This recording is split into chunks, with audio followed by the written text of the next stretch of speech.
So అది అధికార Congress party ప్రతిపక్ష బీఆర్ఎస్ పార్టీ చేస్తున్నటువంటి ప్రధానమైనటువంటి విమర్శలు. భారతీయ జనతా పార్టీ ఈ కోణాన్ని ఎలా చూస్తుంది? వరదలో బురద రాజకీయం అనేటువంటి విమర్శలు అయితే సామాజిక మాధ్యమాల్లో ప్రధానంగా వ్యక్తమవుతున్నటువంటి పరిస్థితి ఎలా చూస్తారు మీరు? విపత్తు గురించి సీరియస్ గా తీసుకోవాలని కోరుకుంటున్నాం. అందరం కూడా సలహాలు ఇవ్వాల్సిందే, అందరం సహకరించాల్సింది. ఎన్జిఓస్ సైతం బయటకు వచ్చి పనిచేస్తున్నప్పుడు ఇప్పుడు రాజకీయంగా ఒకరిని ఒకరు తిట్టుకునేటువంటి సందర్భం కాదు. నాకు చాలా చాలా తీవ్రమైనటువంటి నష్టం జరిగింది రాష్ట్రంలో. ప్రత్యేకించి ఈ 3-4 జిల్లాల్లో అయితే విపరీతంగా 14, 16, 18 మంది చనిపోవడం జరిగింది.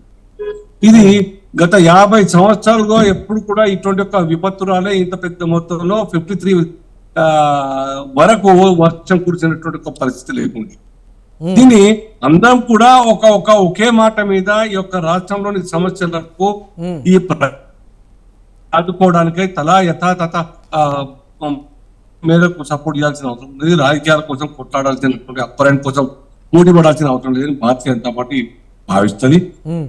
అందుకోసమే మోదీ గారు వెంటనే రాష్ట్రం నుండి ఫోన్ పోక ముందే అక్కడి నుంచి మోదీ గారు, అమిత్ షా గారు స్పందించి మరి ముఖ్యమంత్రి గారితో మాట్లాడడం జరిగింది. అంచనా గురించి వేయమని చెప్పడం జరిగింది. ప్రజల్ని ఆదుకోవడానికే సమాయత్తం కమ్మని చెప్పి సలహా ఇవ్వడం జరిగింది.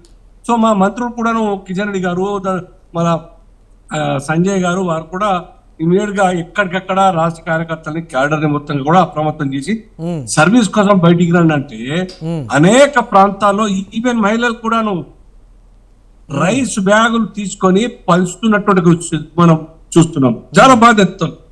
ఇది ప్రకటనలకో ప్రచారం కోసం చేసే పని కాదు మా ఎక్కువ కూడా. అందుకని నేను ఎక్కడ చెప్తలేను. అందరం కూడా బాధ్యతతోని రాజకీయాలన్నీ పక్కన పెట్టి ప్రజల్ని ఆదుకోవడంలో, కష్టాల నుంచి దూరం చేయడానికి, పిల్లల్ని మహిళల్ని సురక్షితంగా మంచి ప్లేసెస్ తీసుకెళ్లి వాళ్ళకు అవసరమైనటువంటి సరుకులు ఇవ్వడం, ఇది మన అందరి బాధ్యత. ఇవన్నీ కూడా మంత్రులు, ఎమ్మెల్యేలు అందరు చేయాల్సిన పనే. ఎక్కడికక్కడ గత అనేక సంవత్సరాలుగా ఈ యొక్క రాష్ట్రంలో ఈ యొక్క డీప్ గా గ్రామీణ ప్రాంతాల సమస్యల గురించి